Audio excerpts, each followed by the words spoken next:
ಪೊಲೀಸರು ಹಾಗೂ ಗಣೇಶ ಉತ್ಸವ ಕಮಿಟಿಗಳ ಜಗಳ ಗಣಪನಿಗೆ ಸಂಕಟ ಎದುರಾಗಿದೆ. ಗಜಾನನ ಉತ್ಸವ ಕಮಿಟಿ ಮತ್ತು ಪೊಲೀಸರ ಮಧ್ಯೆ ವಾಗ್ವಾದ ಆಗಿದೆ.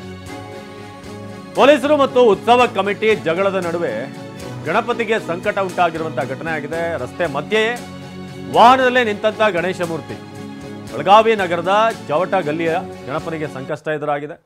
ನಡು ರಸ್ತೆಯಲ್ಲೇ ಗಣಪ ಕಾಯಬೇಕಾದಂಥ ಪರಿಸ್ಥಿತಿ ನಿರ್ಮಾಣ ಆಯಿತು. ಮಾರ್ಕೆಟ್ ಮಾರ್ಗವಾಗಿ ಮಸೀದಿ ಮುಂದೆ ಗಣೇಶ ಮೂರ್ತಿಯನ್ನು ತೆಗೆದುಕೊಂಡು ಹೋಗೋದಕ್ಕೆ ಕಮಿಟಿಯವರು ಸಿದ್ಧತೆ ಮಾಡ್ಕೊಂಡಿದ್ರು.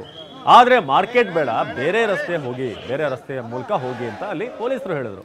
ಕಳೆದ 2 ಗಂಟೆಗಳಿಂದ ನಗರದ ಡಿಸಿ ಕಚೇರಿಯ ಬಳಿ ನಿಂತಿರುವಂಥ ಗಣಪನ ಮೂರ್ತಿ ಪ್ರತಿ ವರ್ಷ ಅದೇ ರಸ್ತೆಯಲ್ಲಿ ಹೋಗ್ತೇವೆ, ಅದಕ್ಕೆ ಅವಕಾಶ ಕೊಡಿ ಅಂತ ಕಮಿಟಿಯವರು ಹೇಳ್ತಾರೆ. ಆದರೆ ಪೊಲೀಸವರು ಬಿಡ್ತಾ ಇಲ್ಲ. ಇಬ್ಬರ ಜಗಳದ ನಡುವೆ ವಿಸರ್ಜನೆ ಆಗಿದೆ. ನಡು ರಸ್ತೆಯಲ್ಲೇ ನಿಂತಿರುವಂಥ ಗಣೇಶ ಈಗ ನಿಲ್ಲಬೇಕಾದಂಥ ಪರಿಸ್ಥಿತಿ. ಯಾಕಂದರೆ ಮನುಷ್ಯರು ಭೂಮಿಯನ್ನು ಆ ಹಂತಕ್ಕೆ ತಂದು ಇಟ್ಟಿದ್ದೀವಿ ನಾವೀಗ. ಯಾವ ರಸ್ತೆಯಲ್ಲಿ ಹೋಗೋಕ್ಕಾಗಲ್ಲ, ಅಲ್ಲಲ್ಲಿ ಕಿರಿಕಿಗಳು. ಇದು ಸದ್ಯಕ್ಕೆ ದೇವರಿಗೆ ಸಂಕಷ್ಟ ತಂದಂಥ ಮನುಷ್ಯರು. ನೋಡ್ತಾ ಇದ್ರಿ ಈಗ ಎಕ್ಸ್ಕ್ಲೂಸಿವ್ ದೃಶ್ಯಗಳನ್ನು. ಕಳೆದ 2 ಗಂಟೆಗಳಿಂದ ಗಣೇಶನ ಮೂರ್ತಿ ಅದೇ ಒಂದು ಟ್ರ್ಯಾಕ್ಟರ್ ಟ್ರಾಲಿಯಲ್ಲಿದೆ.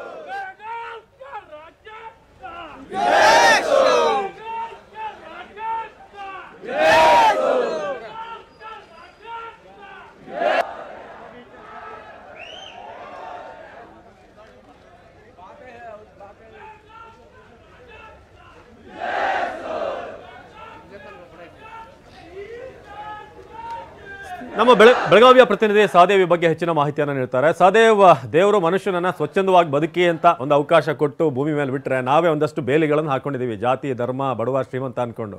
ದೇವರನ್ನೇ ರಸ್ತೆಯಲ್ಲಿ ನಿಲ್ಲಿಸಿದ್ದಾರೆ. ಈಗ ಫೈನಲಿ ಏನಾಗ್ತಿದೆ?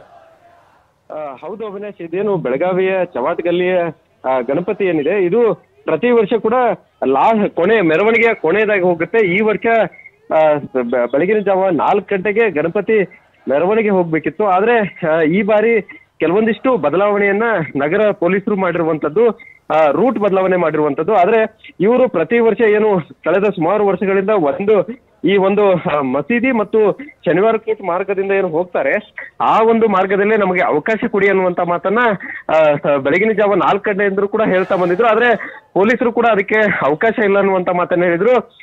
ಎಂದಿನಂತೆ ಬೆಳಗಿನ ಜಾವ 8 ಗಂಟೆಗೆ ಮತ್ತೆ ಇವರು ಏನು ಗಣಪತಿಯನ್ನ ನಡು ರಸ್ತೆಯಲ್ಲಿ ತೆಗೆದುಕೊಂಡು ಬಂದು ಈ ಒಂದು ಡಿಸಿ ಕಚೇರಿ ಹಿಂಭಾಗದ ರಸ್ತೆಯಲ್ಲಿ ಇರಿಸಿದ್ರು.